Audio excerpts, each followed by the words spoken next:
Hey guys, winter is coming, and it just prompted me to have the idea to do a video about how long should I warm up my truck. It's getting cold outside, and in this video we're talking more about in cold weather, not necessarily in the summertime. Cold weather, very different.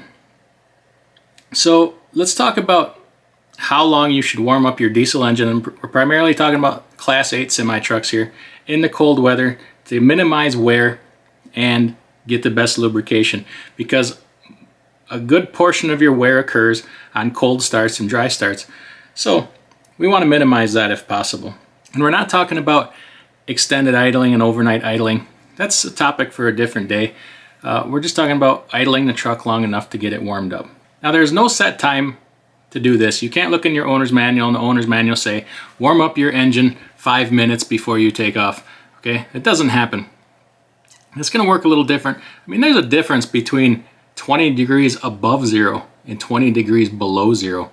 So you have to kind of adjust things based on the actual temperature, okay? And not everybody has the same gauges. You might say, well, let your oil temperature climb. Well, a good portion of the trucks on the road don't have an oil temperature gauge, water temperature gauge, but that's not a great indication of your oil temperature and what's going on inside the motor.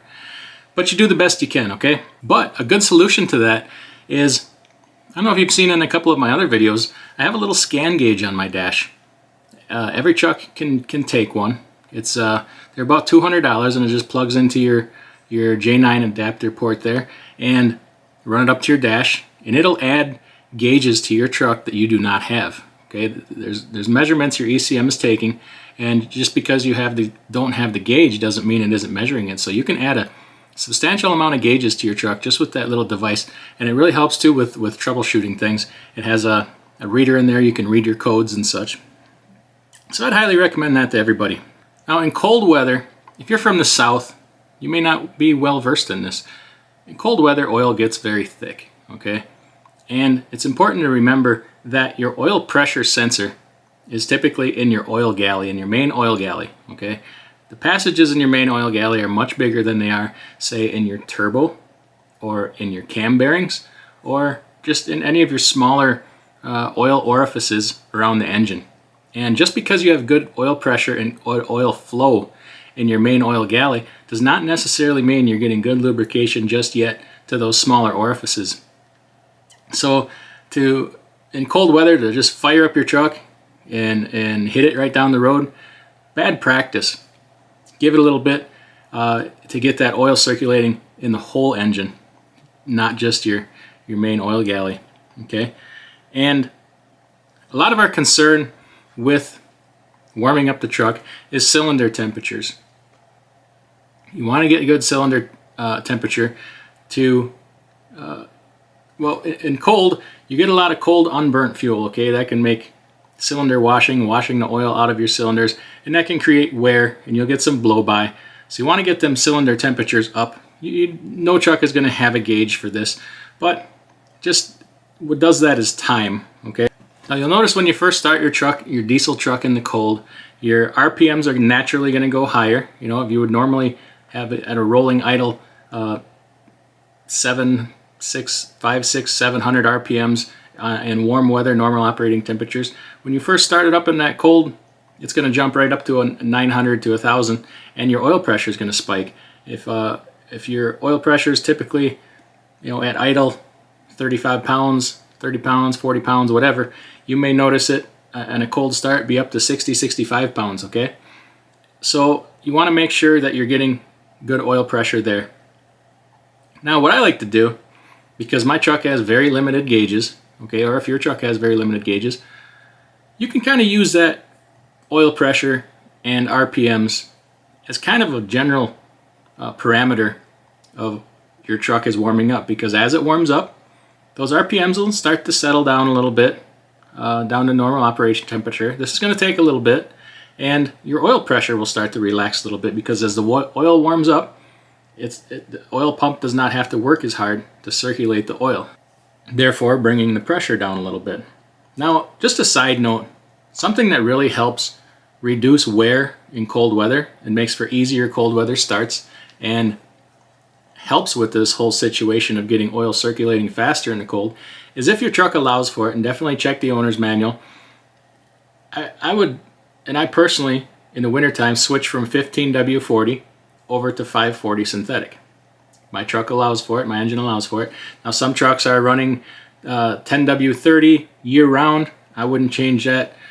You really got to check. Older trucks are very different than newer trucks. Newer trucks have a certain oil specification and you really need to follow it, okay? Now if you're looking to try and get your truck to warm up faster, something you can do when those RPMs and oil pressure start to settle a little bit naturally on their own, just bump your truck back up to high idle. It'll generate more heat, kind of get things flowing better, get it warmed up faster. Now, if you're looking for a definite time frame, can't give it to you. Nobody can really give it to you. You got to know your truck, okay? And you got to know how cold it is. Like I said, 20 degrees, I mean, yeah, it's not going to take all that long. It's going to take a little bit.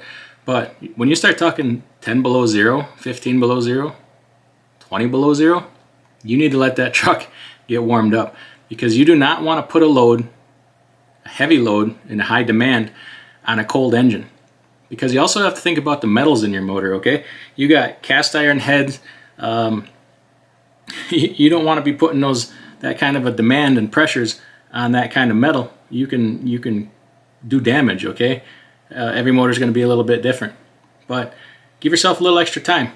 When you wake up, fire that truck up, then go in and get your cup of coffee and go to the bathroom. By the time you come back in 10 minutes, 15 minutes, whatever, she should be warmed up a little bit. And along those lines too, an APU helps, okay? It's not in everybody's budget to have an APU, but it really helps with cold starts. Now it's going to help your coolant temperatures, keep your water jacket warm, but it doesn't heat your oil pan. It's not going to heat your oil, so you're still going to need to let that oil good and circulate before you just hit the brakes and take off, okay? But it'll drastically cut down your warm-up time. And there's also diesel-fired units that just go in line with the coolant. Webasto makes a unit like that, and it'll keep the coolant warm. It's a much cheaper alternative. If you're home or at the terminal, definitely plug it in. It's a good idea to have a block heater.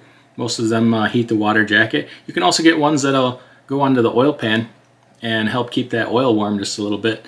And any little bit helps. That oil can get really cold, or really thick in extreme cold weather.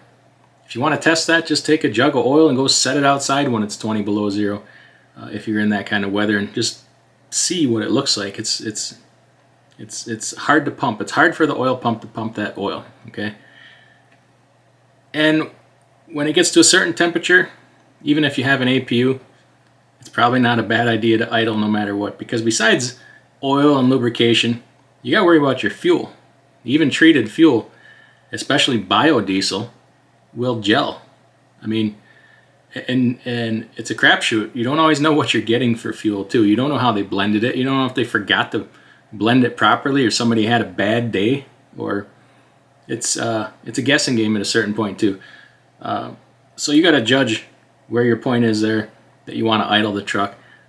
With me, I got an APU and I run the synthetic oil. My truck starts really good and strong in the cold. I got good batteries. I have an APU. Down to 10 below zero, I'm pretty good. If it's 10 below zero with a high wind and wind chill, I'm running the truck. Now you'll say, well, wind chill has nothing to do with ambient air temperature. It's not going to make the truck start any harder. You're technically correct there. Wind chill it's not any colder on metal than regular temperature. Metal doesn't know the difference. It's not a person. Okay, but what wind does do is it drives that cold in deeper and faster. So if you park a hot truck, say you're going to park it for 6 hours, okay, and it's cold outside, it's going to take some time for that truck to cool down. But if you put a high driving wind behind that cold air, it's going to penetrate that metal. It's going to penetrate your fuel tanks faster, and sometimes that can be the difference between starting and not starting. And plus, that's just darn cold, and I want some extra heat anyways. All these people that tell you don't need to idle your truck, your companies and such, These people have never slept in a truck when it's 15 degrees below zero outside or 25 degrees below zero outside. So you take care of yourself. To hell with what they say. If they're going to fire you over trying to not get frostbite and die of exposure, you don't want to work for somebody like that anyways. You just need to learn by experience. You know, watch your gauges, watch your temperature gauges, and if you go and you don't wait long enough and you don't warm it up enough and you go to take off and that truck starts to spit and sputter, you need to stop because your fuel's probably gelling up and you need to get yourself some treatment in there right away because gelling up really sucks.